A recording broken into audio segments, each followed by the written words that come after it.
Buenos días, buenas tardes o buenas noches, dependiendo de la hora en que estén viendo este video. Mi nombre es Lizeth Matamoros, soy residente de tercer año de Medicina Familiar de la Universidad Pedagógica y Tecnológica de Colombia. Ya nos habíamos visto en una oportunidad anterior en este mismo curso de actualización en consultas frecuentes del cuidado primario. Fui la encargada de realizar la primera de las charlas, la charla del modelo de salud. Y para hoy tengo pues el gran honor y el placer de compartir con ustedes el cierre definitivo de nuestro curso de actualización. En esta oportunidad, pues vamos a hablar de un tema que es sumamente importante, que es acerca de la prevención de la enfermedad cardiovascular.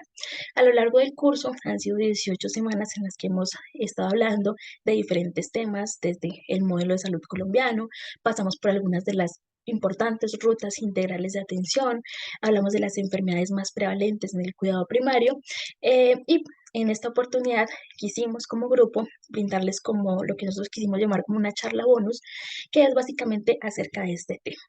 ¿Y por qué la importancia? Porque nosotros tenemos dentro de nuestro curso, ya ustedes recordarán, una charla en la que hablamos de la evaluación del riesgo cardiovascular, pero en esta oportunidad quisimos centrarnos en la prevención. Nosotros, como especialistas en medicina familiar, tenemos un gran enfoque en esta parte que es la prevención de cualquier enfermedad y pues en esta oportunidad hablamos de la enfermedad cardiovascular, que como ustedes saben, pues es una de las principales causas de mortalidad a nivel mundial.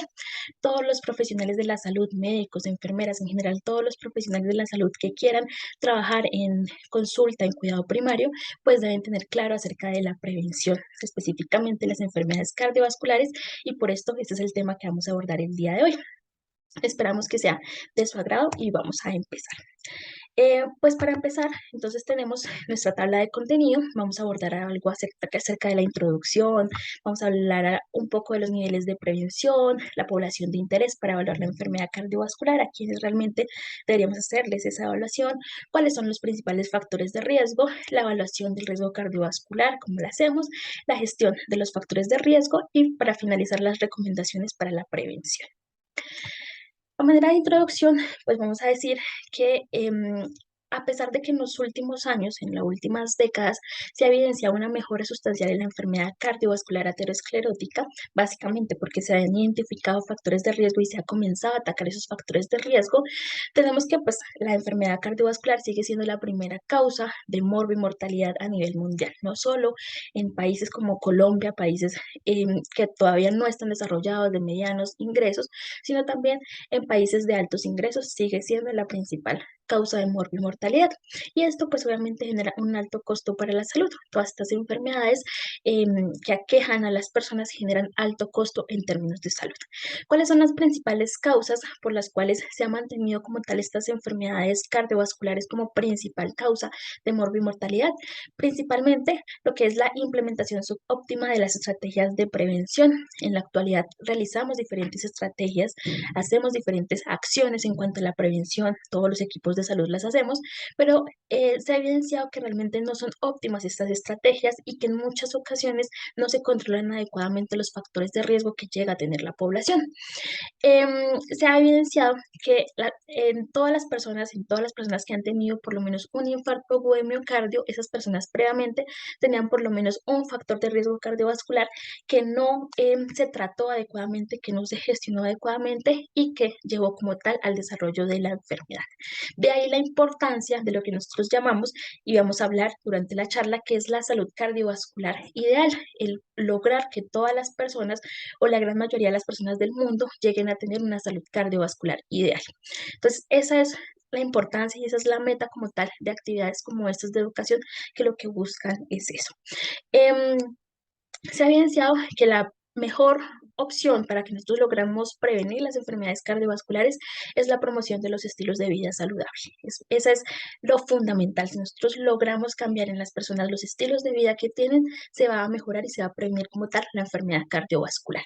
A pesar de que hay fármacos en la actualidad disponibles para algunos de los factores de riesgo que aquejan o que nos generan las enfermedades cardiovasculares, como por ejemplo la hipertensión arterial, la diabetes, que son factores de riesgo para el desarrollo de estas enfermedades, a pesar de que hay fármacos disponibles en la actualidad, fármacos genéricos que están al acceso de las personas, se ha evidenciado que existe todavía una alta prevalencia de estilos de vida poco saludables en la población y que esto es lo que ha perpetuado como tal las patologías y que Muchas de estas enfermedades que consideramos factores de riesgo están maltratadas, no se está haciendo una adecuada gestión de estas patologías y por tanto se perpetúa ese riesgo de enfermedad cardiovascular.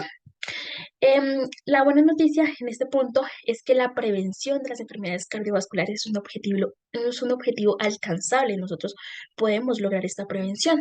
Se identificó básicamente porque la OMS en el 2010 identificó que si nosotros lográramos reducir los factores de riesgo de todos los pacientes adultos jóvenes y mantuviéramos en estos pacientes el perfil de riesgo óptimo, es decir, una salud cardiovascular ideal, un perfil de riesgo óptimo en estos pacientes hasta los 50 años, se lograría prevenir el 90% de las enfermedades cardiovasculares de las personas. Es decir, si nosotros desde la infancia, desde que es niño, comenzamos a intervenir esos factores de riesgo, comenzamos a mejorar los patrones de alimentación de la población, comenzamos a hacer que la población tenga una mayor actividad física constante y comenzamos a prevenir aquellos factores de riesgo, se va a lograr a futuro la disminución de la enfermedad cardiovascular. Y este es un punto importante de la charla porque es una de las cosas que nosotros buscamos en medicina familiar, que es como tal la prevención y que es entender que la prevención ya no se realiza en etapas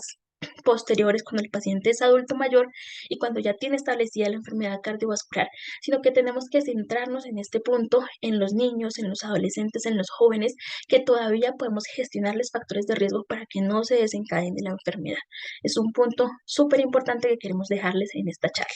Nuestro principal objetivo está en esas poblaciones, en las poblaciones jóvenes, en los que todavía no han comenzado a desarrollar una enfermedad cardiovascular. Ahí es donde tenemos que centrarnos. Obviamente no vamos a descuidar a nuestros pacientes adultos mayores que ya tienen enfermedades cardiovasculares establecidas o que de pronto todavía no las tienen, también podemos hacer gestión, pero enfocarnos principalmente en estas poblaciones jóvenes. El problema, obviamente, es que solamente el 1% de la población mundial cumple con esta meta, es decir, cumple con un riesgo cardiovascular óptimo durante su periodo de juventud, por decirlo así. Y las razones se centran principalmente en desinformación, que las personas no conocen adecuadamente cuáles son los mecanismos para prevenir estas enfermedades, no conocen cómo hacer una alimentación saludable, cómo se debería hacer ejercicio, hay estrategias deficientes en cuanto a prevención, también hay temor por parte de los pacientes en algunas ocasiones. Ustedes saben que necesitamos poner algunos medicamentos para hipertensión, para diabetes y prevenir así el riesgo cardiovascular. Pero hay temor por parte de los pacientes a utilizar estos medicamentos básicamente porque no se les explica adecuadamente cuál es la función de este medicamento. Y también pues por una comprensión incorrecta por parte de las personas acerca de en general los estilos de vida saludable y lo que se debería hacer para evitar estas enfermedades cardiovasculares. Entonces, como ustedes pueden ver, las principales razones de que continuemos con estas alteraciones y con este riesgo cardiovascular alto en nuestra población es falta de información, falta de educación y nosotros aquí es cuando podemos intervenir. Nosotros podemos educar a nuestras poblaciones en todas las consultas que hacemos. Importante en este punto hablar acerca de algunas transiciones de interés. Hasta mediados del siglo XX, nosotros evidenciamos que había tasas realmente bajas de enfermedades cardiovasculares. Ustedes veían anteriormente que no era muy común que una persona sufriera de un infarto o sufriera de un accidente cerebrovascular, muriera por estas causas. En ese entonces eran más altas la prevalencia de enfermedades infecciosas, de desnutrición, era lo que más aquejaba a la población. Pero pues con algunas transiciones y con los cambios sociales que ha venido experimentando la población mundial, pues se ha ido elevando esa prevalencia de enfermedades cardiovasculares. Transiciones como cuáles. Primero, la transición urbana, que veamos que en 1970 solamente el 37% de la población vivía en regiones urbanas y a 2025 se estima que este porcentaje sea del 61%. Obviamente en los países, digamos, menos desarrollados se espera que el porcentaje sea menor, pero aún así es un alto porcentaje teniendo en cuenta de lo que veníamos, que la gran mayoría de las personas vivían en zonas rurales, tenía, digamos, cierto tipo de actividad, tenía acceso al campo, a diferentes condiciones de alimentos. Entonces, aquí empieza una de las transiciones de interés, que es esa transición hacia la urbanización. Urbanización que en muchas ocasiones es una urbanización rápida, sin una infraestructura adecuada, que lo que hace es poner a las personas en riesgo y comienza a generar las disparidades. Entonces, personas que de pronto no tienen acceso a todos los servicios porque generan áreas marginales donde no se tiene acceso a los servicios, donde hay más riesgo para la salud. Entonces, esa urbanización ha llevado o ha sido un factor factor contribuyente para la elevación en el riesgo cardiovascular de la población. También los aspectos nutricionales. Actualmente, con el hecho de la urbanización, pues nosotros también tenemos más acceso a diferentes alimentos que se consideran que son hipercalóricos, que no tienen los mismos beneficios que otro tipo de alimentos más saludables. Entonces, tenemos más acceso a estos alimentos, a comidas chatarras, a comidas rápidas, a alimentos procesados, ultraprocesados, que anteriormente no se tenía, digamos, tanto acceso a ellos. Y pues hemos visto que las personas están saliendo del campo, que están dejando de pronto de cosechar diferentes alimentos y pues también han empezado a consumir otros alimentos que no son saludables. Entonces esto también ha generado que se aumente el riesgo cardiovascular.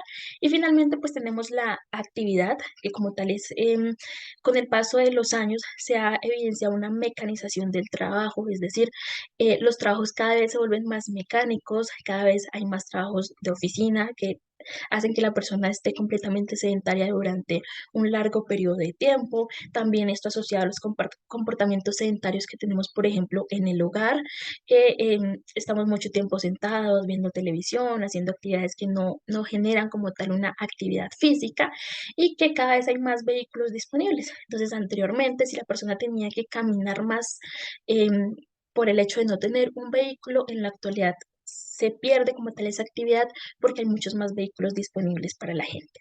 Entonces también la pérdida de la actividad con el paso del tiempo ha hecho que se aumente el riesgo cardiovascular en las personas. Y en este punto, sí, queremos hacer énfasis en los niveles de prevención, principalmente en los que más recomendamos nosotros o en el que más recomendamos nosotros. Si recuerdan ustedes, la prevención primaria hace referencia a esa prevención, en este caso las enfermedades cardiovasculares, antes de que aparezca cualquier manifestación clínica de esa enfermedad. Es una prevención individual que va enfocada a la persona y yo digo, dependiendo de los factores de riesgo y del contexto en el que está esa persona, lo que yo voy a hacer es prevenir esa enfermedad en la persona. Entonces buscamos prevenir una enfermedad que todavía no se ha instaurado en la persona, atacando los factores de riesgo de la enfermedad. La prevención secundaria hace referencia a la prevención de la enfermedad recurrente, es decir, es una persona que ya presentó, digamos, esa manifestación clínica, ya presentó signos de la enfermedad, es decir, que ya presentó la enfermedad, pero lo que yo quiero es evitar que esa enfermedad se me vuelva recurrente, optimizando los factores de riesgo, tratar, digamos, el objetivo de la prevención secundaria es revertir como tal, tratar de revertir los efectos de las enfermedades cardiovasculares en este caso. Entonces, es una persona que ya tiene la enfermedad, pero que yo quiero evitar de pronto complicaciones en esa persona y comienzo a gestionar esos factores de riesgo. Y finalmente tenemos la prevención que nosotros desde la medicina familiar recomendamos y es la prevención primordial, el nivel de prevención primordial. ¿A qué hace referencia este nivel de prevención? A manejar desde etapas tempranas, inculcar en la población hábitos y estilos de vida saludable para que desde temprano, desde que la persona esté incluso en el útero, comenzar a gestionar en esas personas esos estilos de vida saludable y poder evitar así los factores de riesgo. Aquí ya no estamos gestionando los factores de riesgo que ya hay en el entorno, sino estamos evitando que esa persona entre en esos factores de riesgo. Es una prevención que se ubica antes de la prevención primaria, pero que finalmente busca lo mismo que es evitar la enfermedad. Lo que pasa es que la visualizamos más en un contexto amplio y que nos habla precisamente de lo que les venía diciendo, que la prevención se tiene que instaurar desde etapas tempranas, desde que los niños son niños, incluso desde el útero podemos iniciar con algunas actividades de prevención para evitar que las personas caigan en los factores de riesgo que nos van a llevar a la enfermedad cardiovascular. ¿Cuáles son entonces los factores de riesgo para la enfermedad cardiovascular? Em, es importante, digamos, que nosotros conozcamos estos factores de riesgo porque el hecho de conocerlos y detectarlos oportunamente se ha convertido en un insumo invaluable para poder implementar las estrategias que se tienen disponibles en la actualidad para evitar esas enfermedades. Digamos que este estudio de las enfermedades, de los factores de riesgo comenzó pues, con el estudio de Framingham hacia mediados del siglo XX que inició este estudio y a partir de ahí como que se ha marcado el camino para diferentes estudios y para la gestión como tal de todos estos factores de riesgo asociados con la enfermedad cardiovascular. Em, Tanto en Framingham como en los diferentes estudios que se han realizado de factores de riesgo, se han identificado algunos factores comunes que consideramos que son como los factores tradicionales para el desarrollo de la enfermedad cardiovascular. Dentro de ellos, obviamente, los más comunes están la hipertensión, la diabetes, la obesidad, la dislipidemia, el tabaquismo y el sedentarismo, que como ustedes pueden ver en general son factores prevenibles. Nosotros podemos manejar y podemos atacar estos factores para evitar que se presenten en la población y así evitar la enfermedad cardiovascular. Dentro de estos estudios que nosotros hemos visto a lo largo de los años están estos dos estudios importantes que son el INTERHEART y el INTERSTROKE. El INTERHEART fue un estudio de casos y controles que se realizó con una cohorte multiétnica, una cohorte de diferentes países, de muchos países, alrededor de 52 países participaron en este estudio, oyendo diferentes etnias, diferentes personas, y básicamente lo que ellos quisieron evaluar en el estudio fue cuáles eran esos factores de riesgo que estaban asociados con el desarrollo de infarto agudo de miocardio. Ese era el desenlace que querían ver, el infarto agudo de miocardio específicamente. Como ustedes pueden ver en la gráfica, lo que nos aportan es los resultados en cuanto a los OR de cada uno de esos factores de riesgo que ellos evaluaron en el INTERHEART en color azul y en el INTERSTROKE en color rojo. Ya ahorita hablamos del INTERSTROKE. En cuanto al INTERHEART, como ustedes pueden ver, OR mayor a 1, que se relaciona con un factor de riesgo. En ellos tenemos lo que es el tabaquismo, la diabetes, la hipertensión, la obesidad abdominal, los factores psicosociales y lo que llamamos las dislipidemias. Este factor de aquí hace referencia a las dislipidemias. Entonces vemos ustedes, como ustedes pueden ver, que estos son los principales factores de riesgo, principalmente cuáles, las dislipidemias y el tabaquismo como tal, fueron los más relacionados en este estudio. Identificaron como factores protectores, como ustedes pueden ver, con un OR menor a 1, el consumo diario de frutas y vegetales, el ejercicio, y en este estudio se encontró que un consumo, digamos, en pequeñas cantidades o en cantidades moderadas de alcohol podía funcionar como un factor protector. Solamente en este estudio encontraron eso. Pero como ustedes pueden ver, entonces identificaron unos factores de riesgo que son los factores tradicionales que conocemos e identificaron también unos factores protectores que son los mismos que hemos venido hablando tradicionalmente, que son una buena alimentación y la actividad física regular en las personas. Por parte del INTERSTROKE, básicamente lo que fue también fue un estudio de casos y controles que incluyó una muestra de más de 25.000 pacientes, pacientes de 32 países que han tenido por lo menos un primer evento, un primer accidente cerebrovascular o que han tenido una hemorragia cerebral y lo compararon con algunos controles y pues evidenciaron básicamente cuáles eran esos factores de riesgo para algún desenlace cerebrovascular en las personas.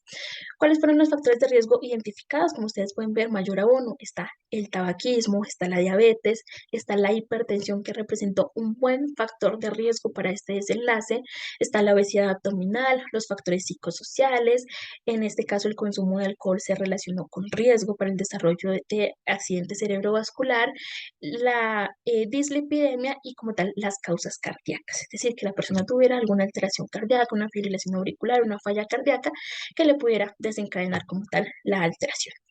Em, en el caso de los factores protectores que identificaron en este estudio fue pues una dieta equilibrada y la realización de ejercicio fueron los factores protectores identificados. Entonces, básicamente podemos ver que son hallazgos similares, si bien eran desenlaces diferentes de enfermedad cardiovascular, pues los hallazgos fueron similares. Tenemos algunos factores de riesgo tradicionales que nos afectan como tal y que nos pueden desencadenar la enfermedad cardiovascular y tenemos algunos factores protectores que también están tradicionalmente conocidos.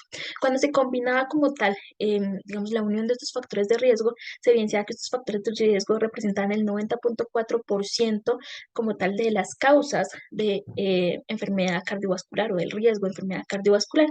Por lo tanto, pues aquí encontramos la mayoría de las causas de que se desarrolle la enfermedad cardiovascular en las personas y por lo tanto son los factores que debemos ir a atacar e intervenir en esas personas. Para hacerlo, digamos, un poco más gráfico y que ustedes lo puedan entender un poco mejor, tenemos diferentes factores de riesgo.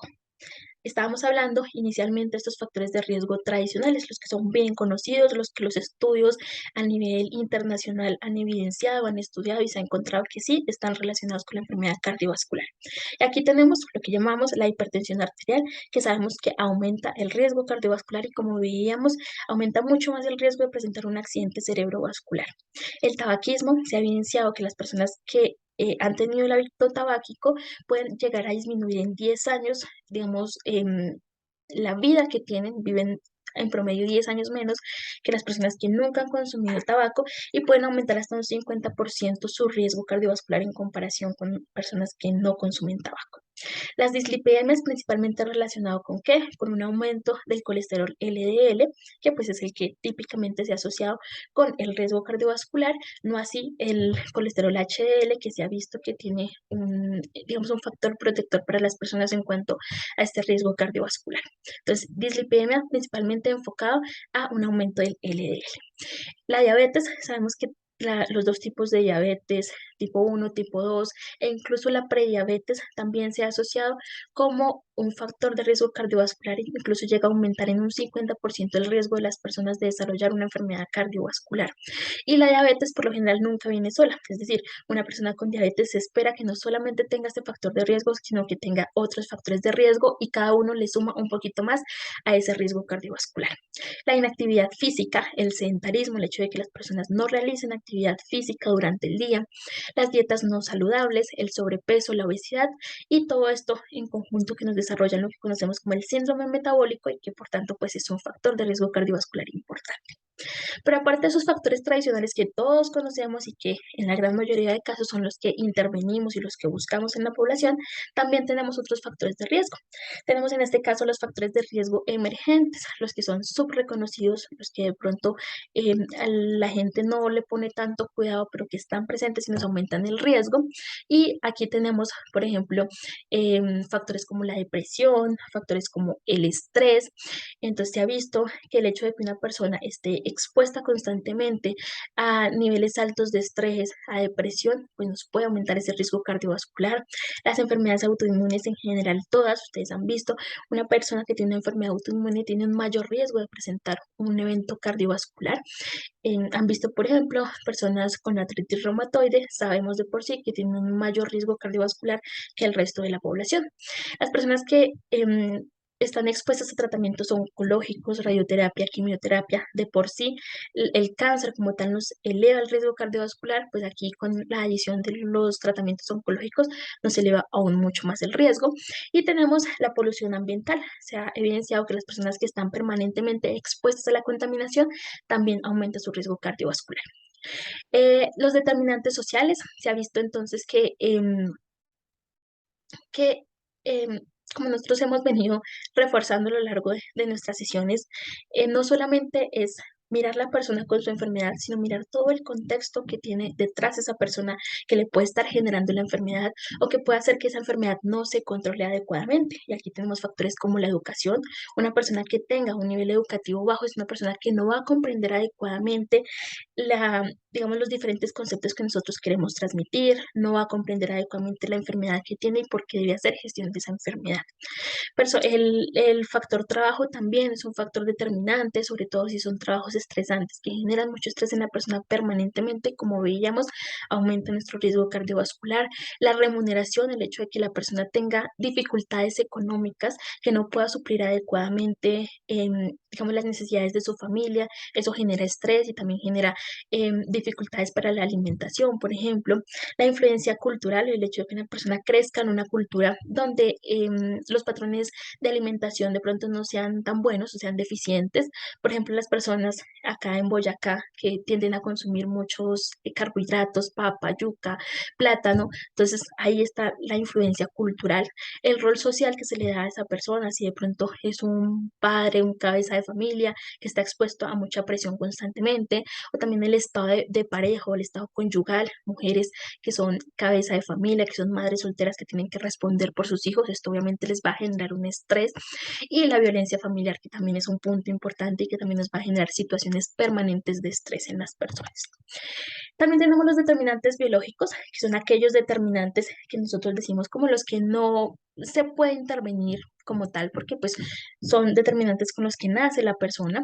Acá tenemos el determinante sexo, por ejemplo, que sabemos que las mujeres tenemos una protección gracias a los estrógenos hasta cierta edad, más o menos hasta que pues nos llega la menopausia, vamos a tener esa protección, y las mujeres, digamos, en los primeros años no tienen tanto riesgo cardiovascular como los hombres, pero posteriormente se invierte, digamos, esta prevalencia y las mujeres llegan a tener más riesgo cardiovascular. Entonces, en cuanto al sexo, tenemos un factor importante. La edad también, sabemos pues que obviamente el riesgo cardiovascular aumenta a medida que aumenta la edad.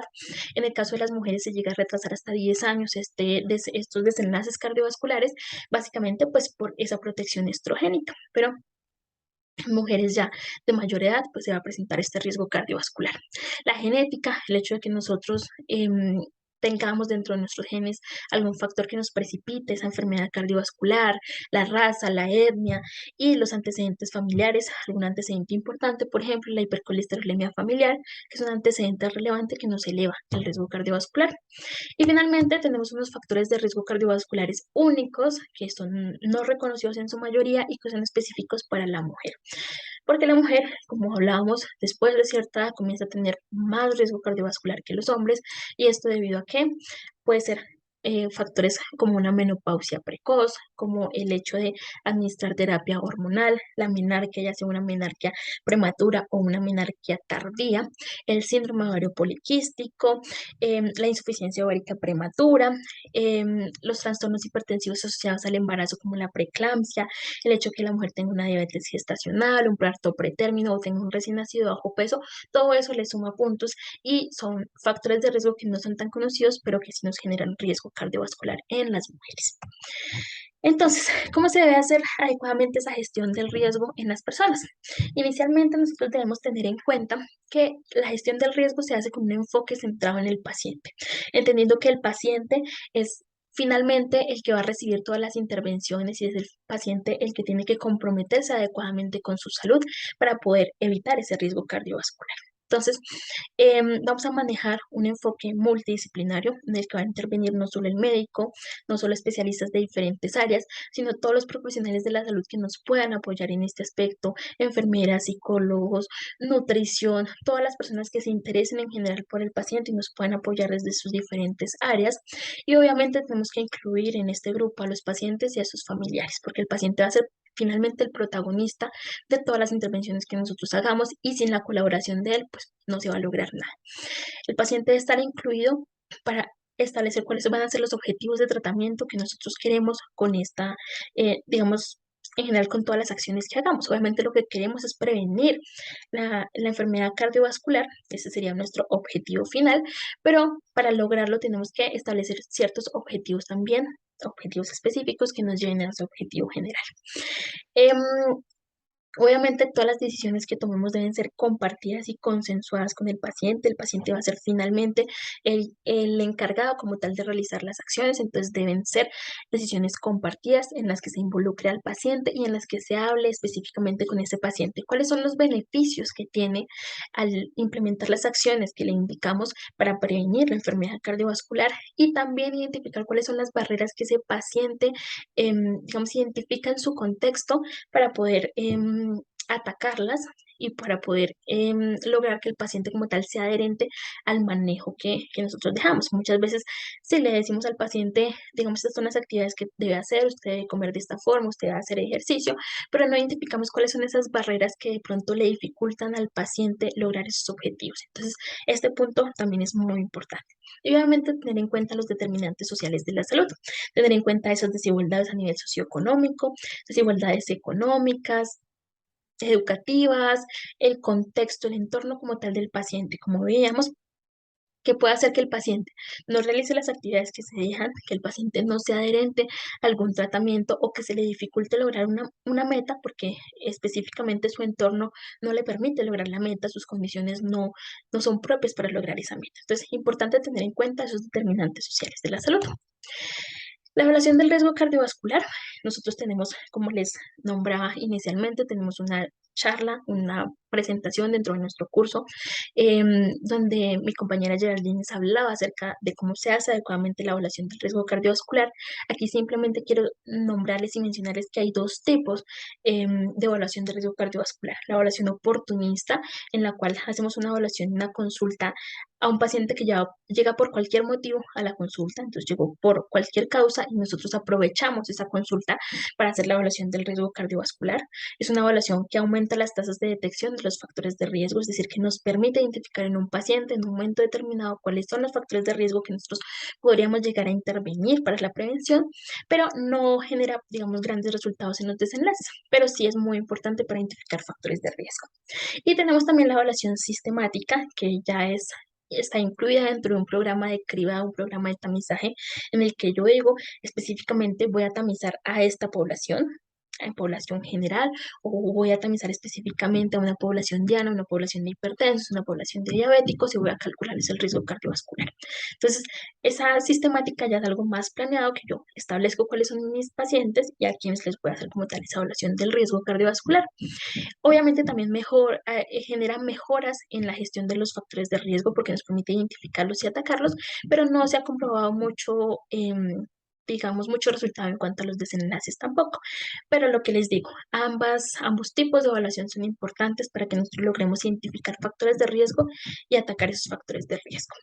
¿En quién en general deberíamos hacer esa evaluación del riesgo cardiovascular? En la población general, principalmente hombres mayores de 40 años y mujeres mayores de 50 años, no importa si no tienen factores de riesgo cardiovascular que nosotros logremos identificar. En ellos, a partir de esas edades, ya se comienza a generar algún tipo de riesgo y por lo tanto se debe estar tamizando constantemente. ¿Hasta cuándo? Hasta los 75 años. Después de los 75 años, realmente sabemos que el paciente tiene un alto riesgo cardiovascular simplemente por la edad y por las condiciones del envejecimiento que ya tratábamos en la presentación anterior, y pues por eso pues, van a tener alto riesgo cardiovascular y pues digamos evaluarlo en este punto pues no es muy costo efectivo. Se debería repetir esta evaluación por lo menos cada 5 años en estas personas cuando no identificamos factores de riesgo o cuando identificamos un riesgo bajo. Em, También, pues en cualquier persona que tenga algún factor de riesgo cardiovascular mayor, personas que tengan antecedentes familiares de enfermedades cardiovasculares o desenlaces cardiovasculares digamos, en familiares de primer grado, hombres menores de 55 años o mujeres menores de 65 años, en ellos pues es un factor de riesgo mayor. También tenemos los factores tradicionales, el tabaquismo, la hipertensión, la diabetes, dislipidemia, la obesidad, alguna comorbilidad en general que me aumente como tal el riesgo cardiovascular. Entonces, en estas personas, pues también debemos obviamente hacer la evaluación del riesgo cardiovascular. Y en personas más jóvenes, entre los 20 y los 40 años, se recomienda, según digamos, la recomendación de las guías americanas, que deberíamos hacer una evaluación cada 4 a 6 años, básicamente para guiar la intensificación de los estilos de vida. Nosotros sabemos que en estas personas em, normalmente vamos a encontrar que son personas que tienen bajo riesgo cardiovascular, pero aquí es importante para que nosotros logremos identificar esos estilos de vida y poder hacer intensificación. ¿Qué podemos mejorar en esos estilos de vida que tienen esas personas jóvenes para fomentar esa salud cardiovascular? Es básicamente para eso que se realizan las personas jóvenes. Menores de 20 años, pues realmente no es costo efectivo porque son personas que tienen bajo riesgo cardiovascular y pues digamos que no hacemos nada realmente con la evaluación del riesgo en estas personas. Entonces, como hablábamos o como Geraldine les contaba en su charla acerca de la evaluación del riesgo cardiovascular, en Colombia nosotros hacemos la evaluación por medio básicamente del score de Framingham, que como ustedes pueden ver tiene diferentes ítems y pues diferente puntaje para en el caso de los hombres y aquí en el caso de las mujeres. Todos los resultados siempre debemos multiplicarlos por 0,75, que es la constante que, digamos, se destinó para la población colombiana y que por lo tanto nos ajusta el riesgo a nuestra población. Y vamos a identificar un riesgo leve cuando tenemos menos de un 10%, un riesgo moderado de 10 a 20 y un riesgo severo o un alto riesgo cardiovascular mayor a 20%. No voy a entrar a profundizar en este punto porque ya Geraldine nos habló de esta parte, simplemente era para recordarles que en Colombia, según nuestras guías de práctica clínica, según nuestras rutas de atención, el score que se debe utilizar para hacer la evaluación del riesgo cardiovascular es el score de Framingham. Adicionalmente, Dentro de las rutas integrales de atención actualmente se está incluyendo un componente que es este, que es la estrategia Conoce tu riesgo, peso saludable, que es una estrategia que diseñó el Ministerio de Salud y Protección Social, que es básicamente con el objetivo de evaluar el riesgo cardiovascular en las personas, en la población mayor a 18 años. Lo que busca como tal el ministerio es que a futuro se pueda saber cuál es el riesgo cardiovascular en general de todas las personas mayores de 18 años en Colombia, de todos los colombianos, y poder decir, Colombia tiene la mayoría de sus personas en un riesgo cardiovascular bajo, moderado o alto. Eso es lo que se busca a futuro. Y para eso se estableció esta, digamos, esta herramienta digital que se llama Conoce tu riesgo, peso saludable. En el link en la descripción de la presentación también les vamos a dejar el link para acceder a esta calculadora de riesgo, que como les decimos es una calculadora nacional desarrollada por el Ministerio de Salud, que básicamente lo que pretende es evaluar ese riesgo cardiovascular de las personas y evaluar también el riesgo de diabetes a 10 años. Esta calculadora, ¿qué es lo que vamos a encontrar? En ella está incluida el FINDRIX. ¿Para qué? Para identificar el riesgo de diabetes en los próximos 10 años. Tiene incluidas las tablas de predicción de riesgo de la Organización Mundial de la Salud y también las tablas de predicción de riesgo de Framingham. En el caso de que se tenga o no los niveles de colesterol, pues se va a utilizar una u otra. Cuando se tengan los niveles de colesterol, se utilizará Framingham, y cuando no, se utilizan las tablas de la OMS. ¿Para qué? Evaluación de riesgo cardiovascular. También la calculadora que nos va a aportar el índice de masa corporal para evidenciar si la persona está en un peso normal, sobrepeso, obesidad, y finalmente en ella se debe registrar el perímetro abdominal para observar si hay obesidad abdominal. Entonces, esto es lo que nos evalúa esta estrategia: riesgo de diabetes, riesgo cardiovascular a 10 años, cómo está el peso en general de la persona y si hay obesidad abdominal o no. Es una estrategia que actualmente se está incluyendo como de obligatorio cumplimiento en las rutas, que se debería hacer dentro de la gestión de todos los pacientes mayores. Debería estar registrado por lo menos, digamos, en la consulta que le hicimos, que le evaluamos el riesgo cardiovascular con esta herramienta, o que se le habló a la persona de la herramienta para que la realizara en sus hogares. Debe estar incluida dentro de nuestras consultas para que lo tengan en cuenta. Bueno, entonces, ¿por qué es importante conocer los factores de riesgo? Porque lo que nosotros queremos es gestionar esos factores de riesgo. ¿Para qué? Para que la persona pueda llegar a tener una salud cardiovascular ideal. Lo que queremos es que la gran mayoría de las personas a nivel de Colombia y del mundo tengan una salud cardiovascular ideal. ¿Y qué es esa salud cardiovascular ideal? En el 2010, la AJA pretendía como tal reducir en un 20% las enfermedades cardiovasculares en Estados Unidos, y lo que hizo fue implementar una estrategia conocida como Life Simple 7, que lo que hacía básicamente era darnos 7 ítems, que eran, o 7 métricas, que nos decían cómo deberían ser las condiciones ideales de una persona que tuviera una salud cardiovascular ideal. Dentro de esos ítems, 4 estaban destinados a los comportamientos ideales que deberían tener una persona, y 3 a factores de salud ideales que debería tener. Los 4 componentes ideales que ellos establecieron fueron que la persona no fumara, que tuviera un índice de masa corporal normal, es decir, menor a 25, que realizara actividad física eficiente, óptima según las recomendaciones de la Organización Mundial de la Salud, y que tuviera como tal una dieta saludable. Y entre los factores de salud ideales se identificó que la persona tuviera un colesterol total menor a 200, que no fuera tratado, es decir, que no necesitara un tratamiento para lograr ese colesterol, una presión arterial menor a 120/80 y una glucosa menor a 100. Para que pudiéramos decir que una persona tiene una salud cardiovascular ideal, esa persona debe cumplir con los 7 requisitos, con los 7 ítems adecuadamente. Quise traerles aquí específicamente como más detallado cada uno de esos ítems para que logramos identificar cómo los podemos evaluar en una persona, cómo decir si la persona tiene una salud cardiovascular ideal. En el caso del tabaquismo, como ustedes pueden ver, cada uno de los ítems están divididos en los adultos mayores de 20 años y en lo que ellos llaman los niños o los adolescentes entre los 12 y los 19 años. En el tabaquismo actual tenemos que los adultos, los mayores de 20 años, deberían tener como condición que nunca hayan fumado o que hayan abandonado el hábito hace más de 12 meses. Y en los niños, en general de 12 a 19 años, que nunca hayan intentado fumar o que nunca hayan consumido un cigarrillo completo en su totalidad. En cuanto al índice de masa corporal, en adultos que esté por debajo de 25, y en niños que esté menor al percentil 95. en la actividad física para los adultos que realicen, digamos, la recomendación de la Organización Mundial de la Salud, que sabemos que es más de 150 minutos de actividad física por semana, intensidad moderada, o por lo menos más de 75 minutos por semana de actividad vigorosa. Y en el caso de los niños son un poco más estrictos porque nos dicen, los niños deben hacer por lo menos más de 60 minutos de actividad física, de moderada a vigorosa todos los días. En ellos se espera que tengan, digamos, una mayor actividad física. En cuanto al score de alimentación saludable, entonces es un score que ellos crearon con diferentes parámetros que establecen que debería incluir la alimentación saludable de la persona y nos dicen que tanto para adultos como para niños deben cumplir con 4 a 5 componentes de ese score específico. En cuanto al colesterol total, entonces en pacientes adultos debe estar por debajo de 200 y en niños por debajo de 170. Y en este punto, como les decía, es importante que no sea tratado, es decir, que yo no haya necesitado implementar ningún fármaco, por ejemplo, para tratar ese colesterol en las personas. La presión arterial en adultos por debajo de 120/80 y en niños menor al percentil 90 y la glucosa en ambos grupos por debajo de 100, la glucosa sanguínea. Cuando una persona cumple con los 7 ítems, se dice esa persona tiene una salud cardiovascular ideal. El problema es que obviamente sabemos que muy pocas personas en el mundo cumplen específicamente con esos 7 ítems.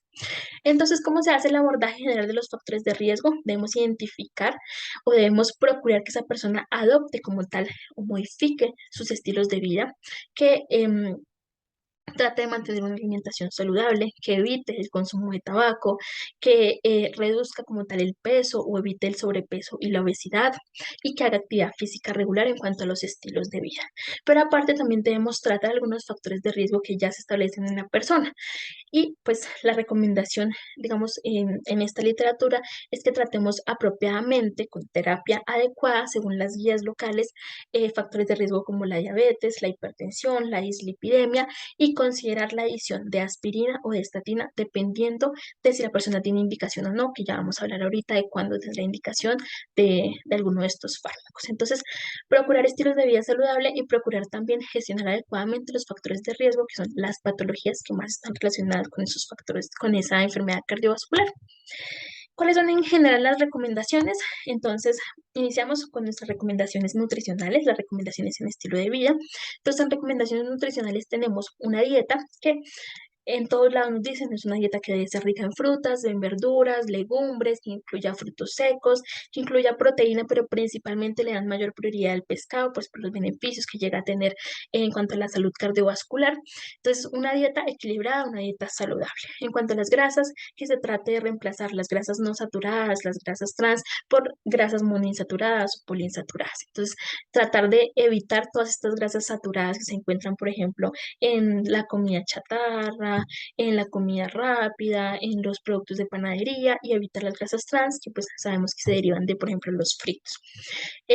Procurar que estas personas tengan un consumo bajo de colesterol, de sodio, es decir, reduciendo la sal, de carnes rojas, porque se ha visto que las carnes rojas, el consumo excesivo de carnes rojas, pues también nos aumenta el riesgo cardiovascular. Em, Evitar como tal el consumo de azúcar, de carnes procesadas, de carbohidratos refinados, que son principalmente los que se encuentran en los productos de panadería. Entonces, hasta este punto nosotros podríamos decir que digamos que no es tan práctico comentarle, digamos, estas cosas al paciente de esa forma, porque lo que nosotros buscamos es que el paciente entienda específicamente qué es lo que debe comer y qué es lo que no debe comer.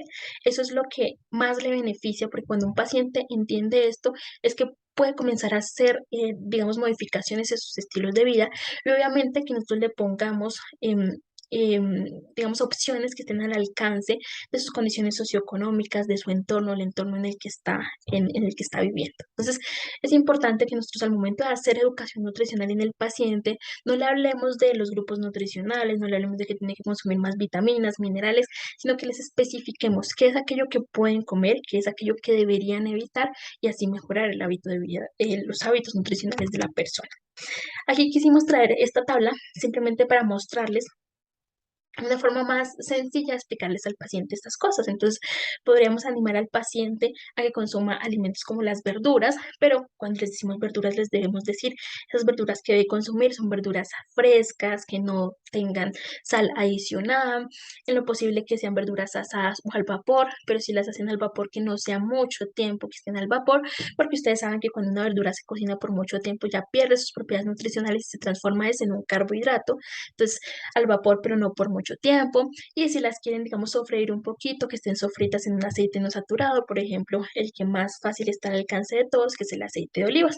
Entonces, especificarle esto a la persona y que en lo posible evite consumir verduras con salsas, como por ejemplo cuando le adicionamos salsa de soya, salsa teriyaki y verduras fritas en aceites que no son saludables. Entonces, así le hablamos a la persona y así le decimos que consuma frutas, pero que sean frutas frescas, sin endulzante, que evite transformar esas frutas en pasteles, en mermeladas, en jugos, así sea jugos sin azúcar. La persona debe entender que el jugo como tal es una carga de azúcar y que las frutas y las verduras se comen frescas y se comen crudas.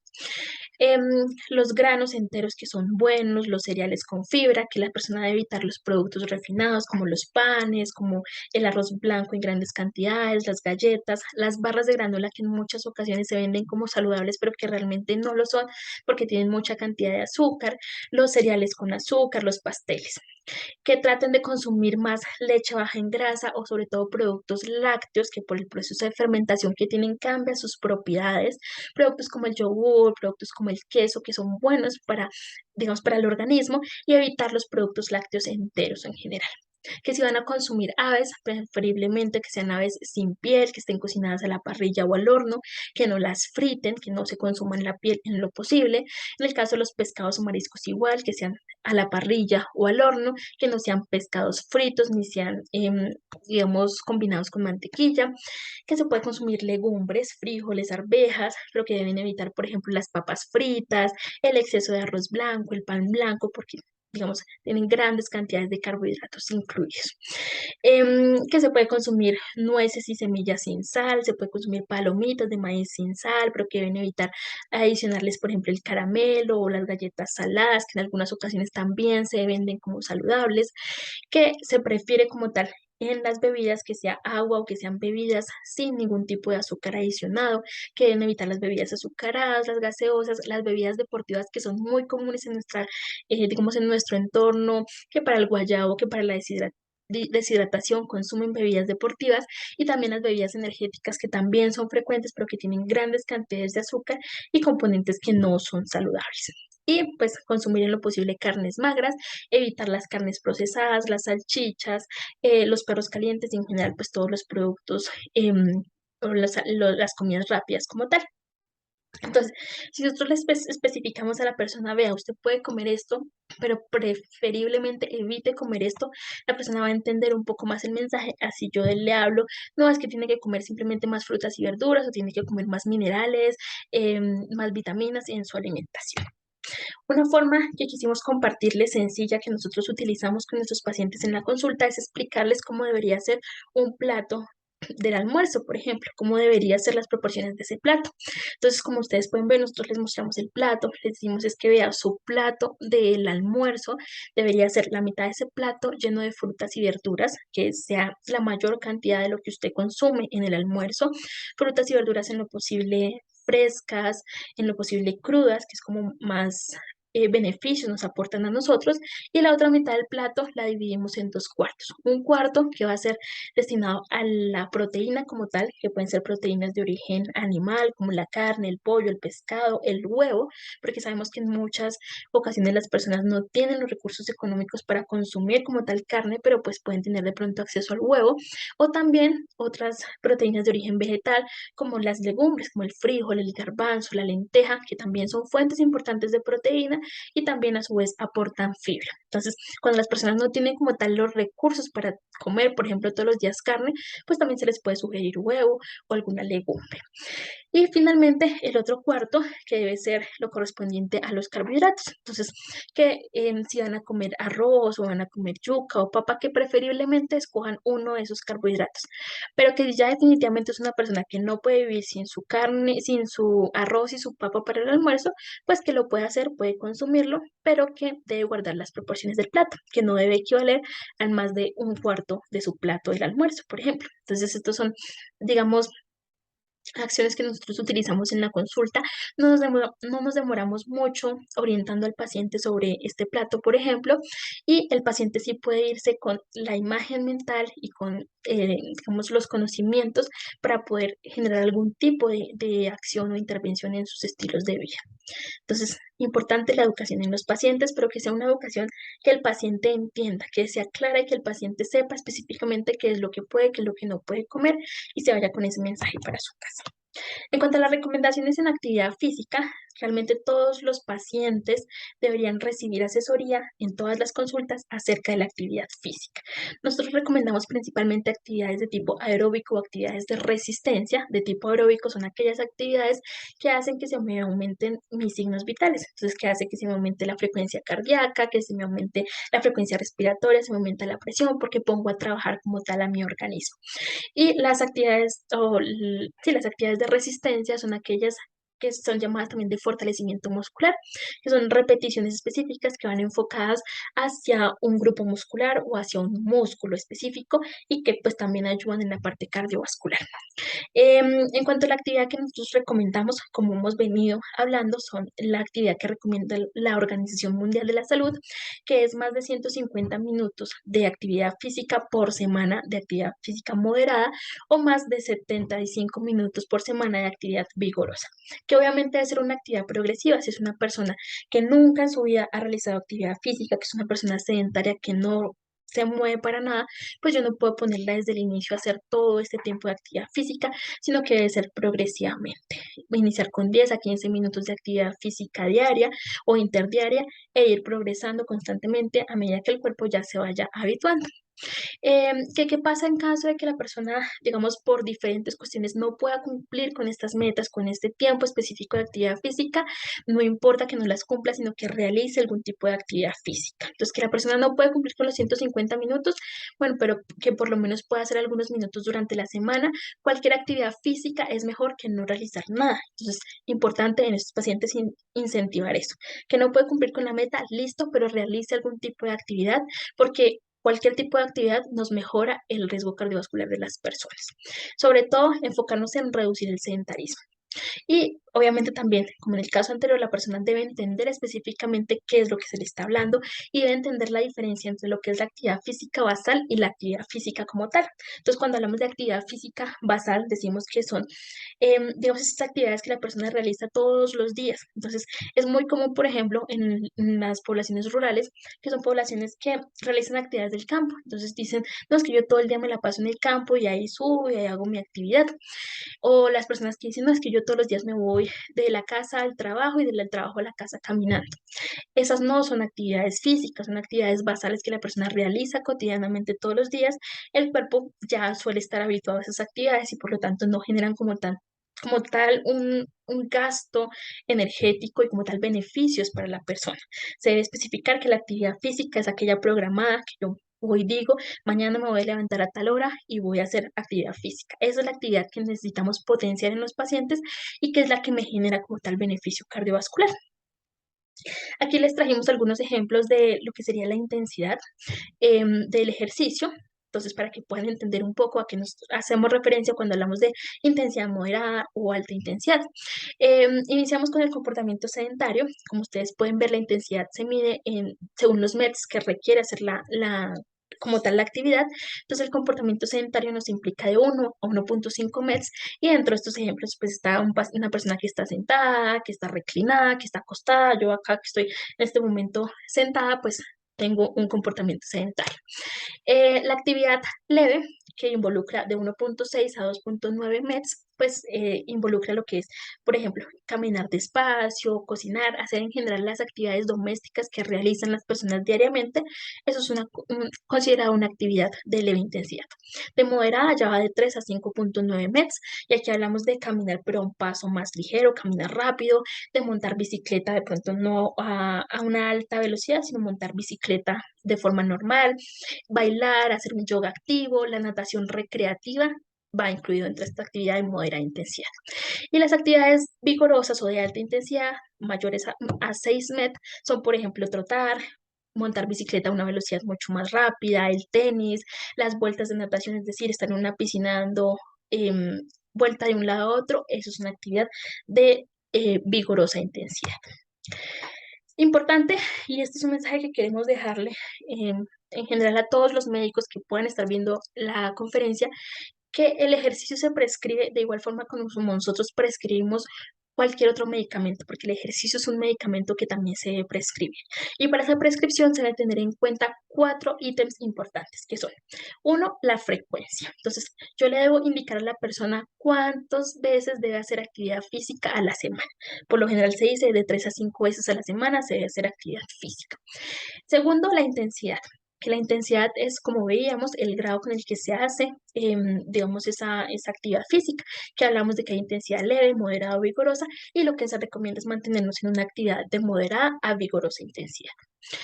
El tipo de ejercicio, que hablamos de que hay un ejercicio aeróbico que me involucra mayor actividad del cuerpo, que involucra que se me aumente mi frecuencia cardíaca, mi frecuencia respiratoria, la atención que yo ponga a mover mi cuerpo.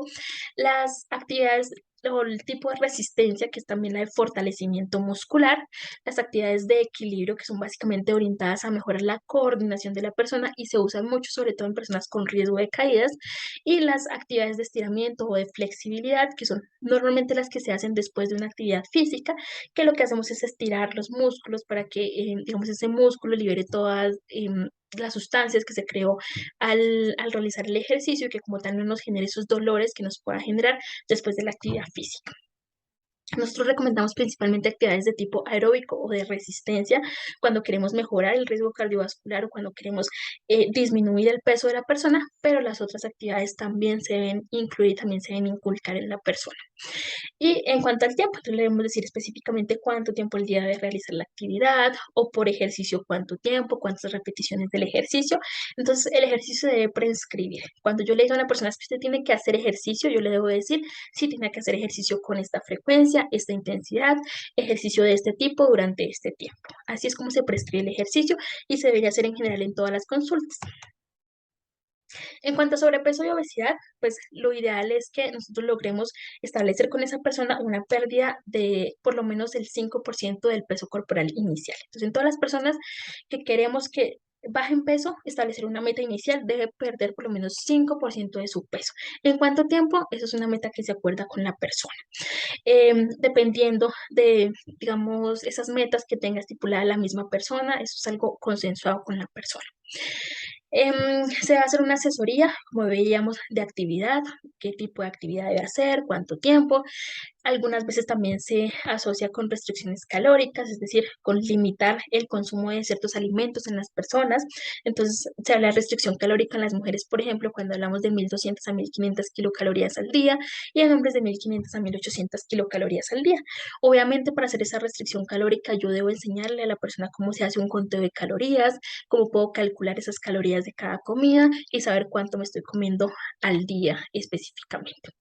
Para las medidas, para hacer ese seguimiento a esa pérdida de peso, pues vamos a tener las medidas que podemos tener al alcance en nuestros consultorios, en una atención normal, que son el índice de masa corporal y la circunferencia abdominal. Entonces, en este caso vamos a tener esas dos medidas. ¿Cuáles son las principales razones por las cuales no se logra como tal una pérdida adecuada de peso en las personas?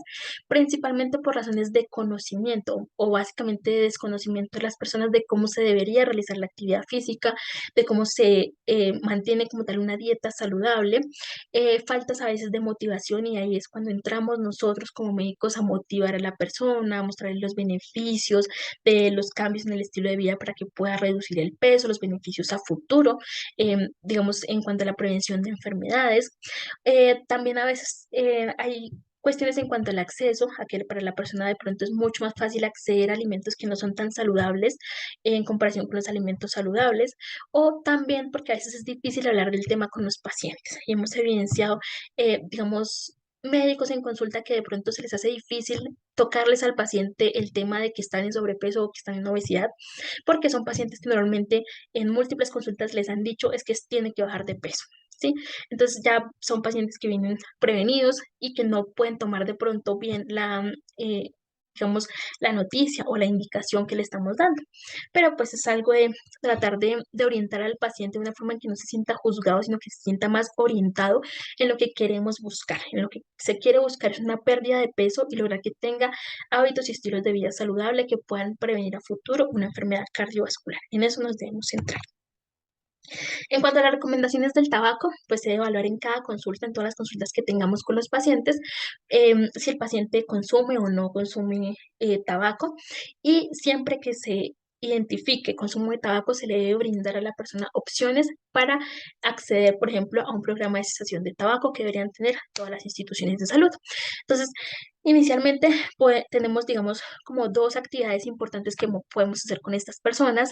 Tenemos la entrevista motivacional, que es cuando motivamos como tal a la persona a realizar el cambio, hablamos con él, lo motivamos, evaluamos en qué etapa como tal de esa cesación del tabaco se encuentra. Sabemos que hay etapas para dejar como tal o para generar esta cesación del tabaco. Entonces, debemos mirar si está en la etapa de precontemplación, esa persona que definitivamente nunca se ha contemplado dejar el tabaco, que no lo tiene planeado, que no tiene un plan como tal para dejar de hacerlo.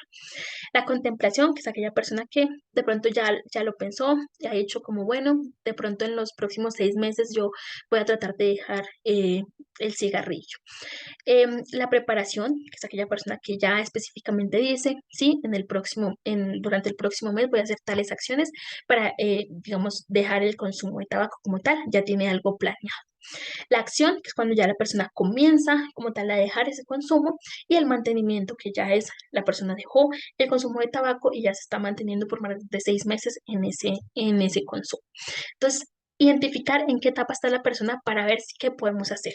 Si está en precontemplación y tenemos que empezar a estimularlo para que entre por lo menos en contemplación, o si está en preparación y tenemos que darle las herramientas para que vaya a la acción, o si ya tomó la acción y está en la etapa de mantenimiento para ayudarlo a mantenerse en esa etapa. Entonces necesitamos identificar en qué etapa está el paciente.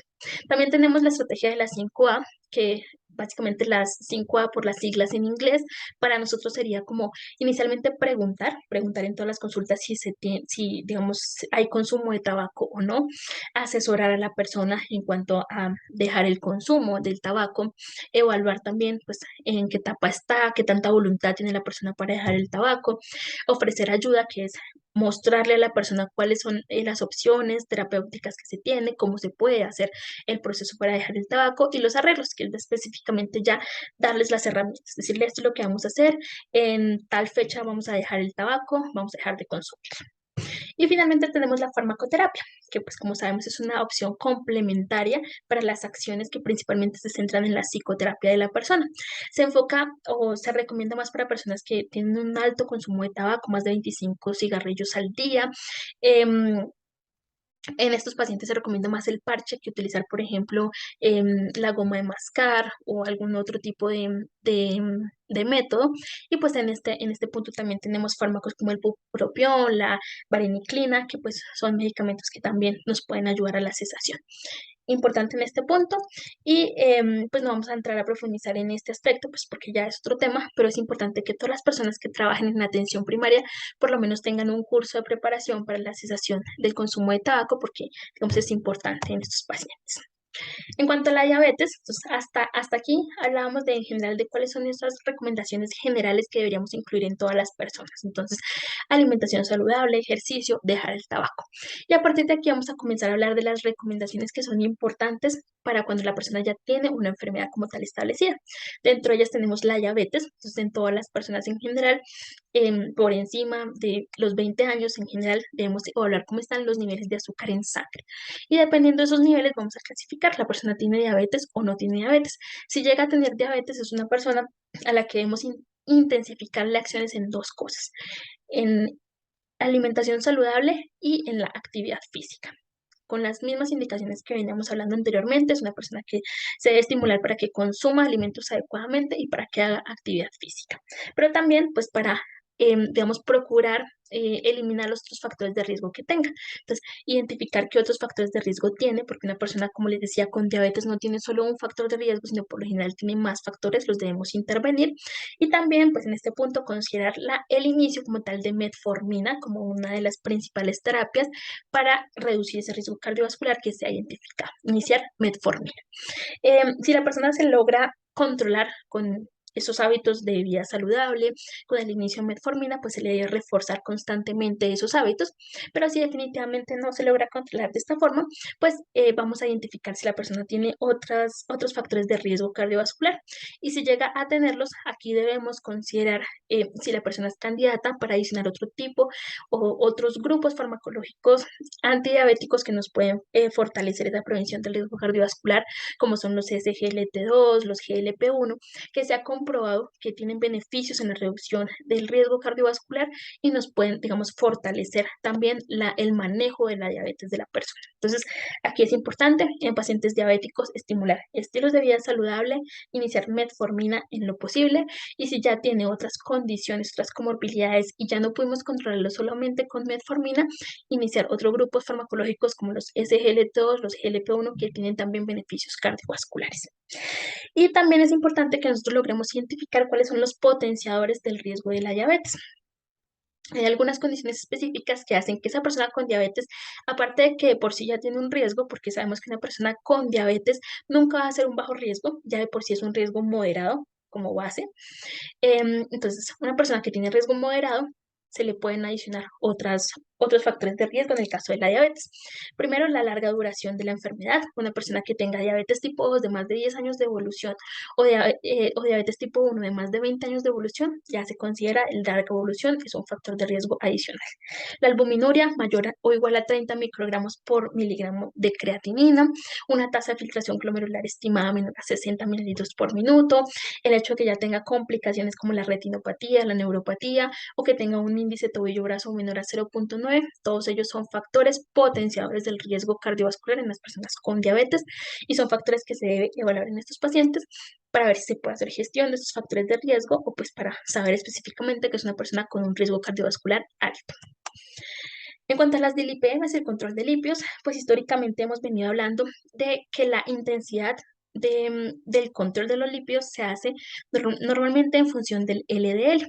Se ha comprobado específicamente que el uso de estatinas en la prevención primaria sí trae beneficios cardiovasculares para las personas. Es decir, las estatinas sí están recomendadas para prevención primaria, específicamente en qué pacientes. Según las guías americanas de prevención de riesgo cardiovascular, estas estatinas están indicadas cuando un paciente tiene un LDL mayor a 190 miligramos por decilitro en prevención primaria. También en prevención primaria cuando tenemos pacientes de 40 a 75 años con diabetes. Hay de por sí un paciente con diabetes que tiene un riesgo moderado a alto, iniciarle estatinas. Y también en pacientes que tienen un riesgo cardiovascular estimado de a 10 años mayor o igual a 7.5%, que para ellos eso es como un equivalente a un moderado riesgo de para arriba. Entonces, si es un paciente que tiene más de 190 miligramos por decilitro de LDL, paciente con diabetes, o un paciente que tiene un riesgo cardiovascular de 10 años mayor o igual a 7.5%, es un paciente que se le debe iniciar como prevención primaria las estatinas.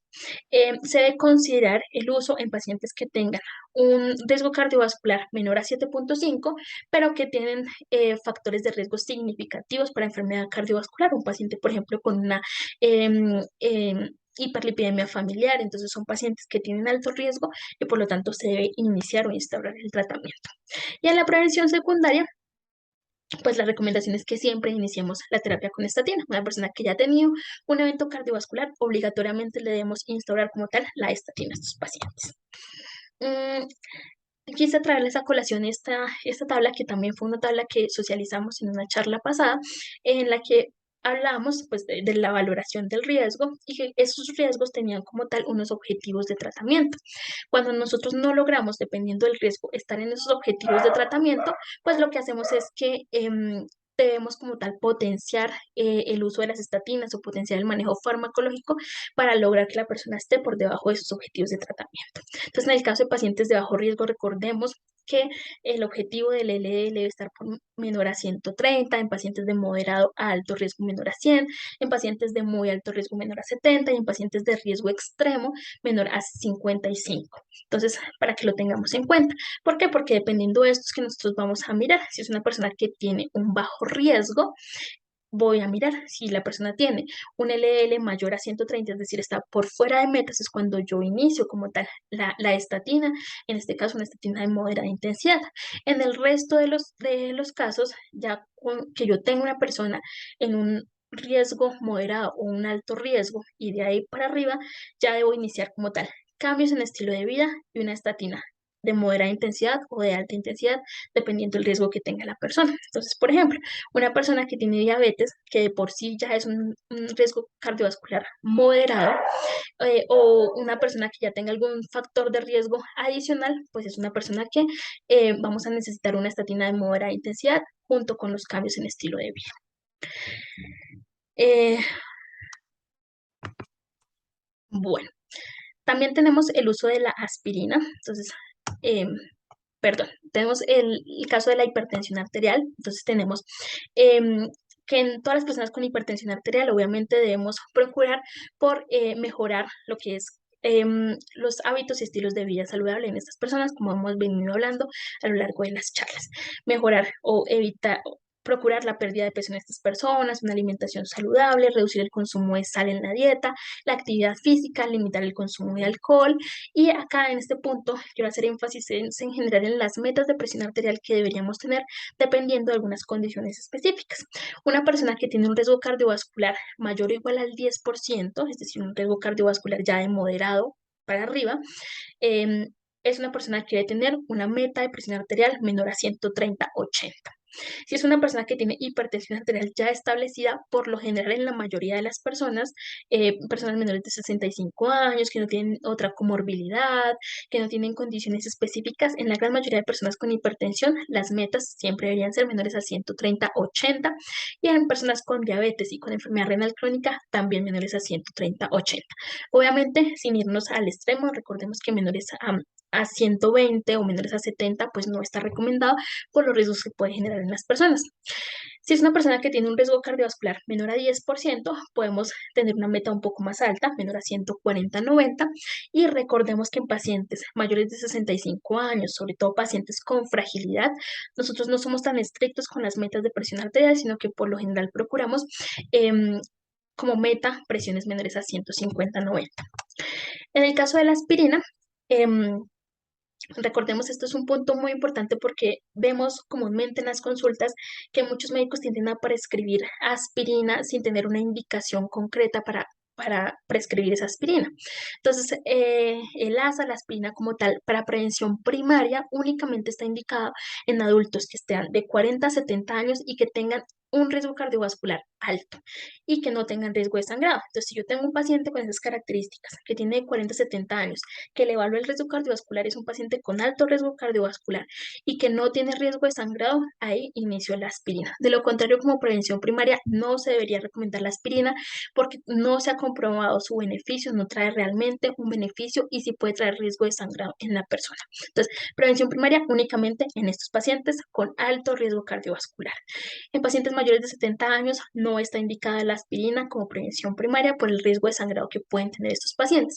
Y como prevención secundaria, pues sabemos que sí, en todo paciente que ya ha presentado ya un evento cardiovascular, un infarto agudo de miocardio, un accidente cerebrovascular, una enfermedad arterial periférica, en todos estos pacientes se les debe iniciar su profilaxis con 100 miligramos al día de aspirina junto con su estatina. Y la salud mental en las personas, es importante tener en cuenta que los trastornos mentales, pues que las personas con trastornos mentales pueden llegar a requerir más atención y apoyo para mejorar la adherencia a los tratamientos, la adherencia farmacológica. Siempre debemos evaluar en todas las personas el riesgo de depresión, la ansiedad que tienen esas personas, porque como vemos, es uno de los factores de riesgo importantes en el desarrollo de enfermedad cardiovascular y considerar derivar esa persona a una psicoterapia en el caso de que identifiquemos algún factor eh, importante de depresión o de ansiedad. En términos generales, Como resumen, ¿qué debemos procurar en las personas? Una receta individualizada. En cuanto al tabaco, que deje de fumar, un peso que sea un peso controlado, un peso saludable, que realice actividad física o que aumente el tiempo de actividad física, dependiendo de lo que pueda hacer la persona, controlar los niveles de colesterol óptimos, controlar los niveles de glucosa y mantener niveles óptimos de presión arterial, es lo que buscamos en la persona para mantener una salud cardiovascular ideal. Como conclusiones finales, pues básicamente recordarles que la mayoría de las enfermedades cardiovasculares o los eventos cardiovasculares se pueden evitar mediante la prevención primordial, que es la prevención que básicamente les recomendamos, que es la prevención que se inicia desde etapas tempranas y que lo que busca es evitar llegar a los factores de riesgo y obviamente el control de todos esos factores de riesgo tradicionales. Mediante eso es que podemos evitar la enfermedad cardiovascular. Evitar el tabaco también es fundamental porque se ha visto que es uno de los grandes factores de riesgo para el desarrollo de enfermedades cardiovasculares. Todas las personas deberían realizar actividad física y deberían tener patrones de alimentación saludables. Entonces, este también es un punto importante a rescatar y resaltar en todas nuestras consultas que hagamos diariamente. Perdón. Em, Todos los médicos debemos trabajar en colaboración con los pacientes y en general todos los profesionales de la salud debemos trabajar en colaboración con los pacientes para promulgar estos estilos de vida saludable y prevenir la enfermedad cardiovascular. Tener en cuenta también los determinantes sociales de la salud y su impacto sobre los factores de riesgo y el hecho de que en muchas ocasiones no podamos controlar las patologías de la persona precisamente por esos determinantes y que el médico siempre debe equilibrar el riesgo cardiovascular con los beneficios y potenciales riesgos adversos de las terapias farmacológicas. Es decir, saber cuándo yo debo iniciar una terapia, cuándo debo iniciar una estatina, cuándo debo iniciar una aspirina, dependiendo de si para el paciente está indicado o no. No solamente ponerlos como porque pensamos que se debería poner. Entonces, identificar cuándo el paciente se beneficia como tal del inicio de los fármacos en estos casos. Para finalizar, mostrarles nuevamente nuestro equipo de trabajo. Nosotros somos 17 residentes próximos a graduarnos en los próximos meses y básicamente quisimos compartir con ustedes este curso virtual que fue diseñado específicamente para ustedes, para apoyar como tal las labores educativas de las diferentes instituciones de salud. Esperamos que definitivamente haya sido un curso provechoso para ustedes. Queremos obviamente saber cuáles son las recomendaciones, cuáles son las impresiones que tuvieron ustedes acerca del curso. Nosotros estaremos atentos a sus comentarios. Recordarles que ya esta es la última presentación de nuestro curso, ya finalizamos con esta presentación y está destinada para que termine el curso el próximo miércoles. El próximo jueves, el 8 de diciembre, está estipulado el cierre del curso. Recomendamos a todas las personas que de pronto estén un poco quedadas con la presentación de las evaluaciones que se pongan al día, dependiendo obviamente de cómo veamos el progreso de las personas en el curso. De pronto ampliaremos un poco más el plazo para darles un poco más de chance, pero pues eso lo miraremos la otra semana. A finales de esta semana espero estar enviando a ustedes una lista con las personas que se encuentran al día con el curso y que definitivamente recibirán certificado y aquellas que de pronto tienen algunas actividades pendientes, cuáles son las evaluaciones pendientes para que se pongan al día. Como les digo, pues esperamos haya sido provechoso para ustedes, fue un curso diseñado para ustedes específicamente y agradecemos a todos el interés, la confianza que han depositado en nosotros en este tiempo. Esperamos pues volverlos a ver en una próxima ocasión. Muchas gracias.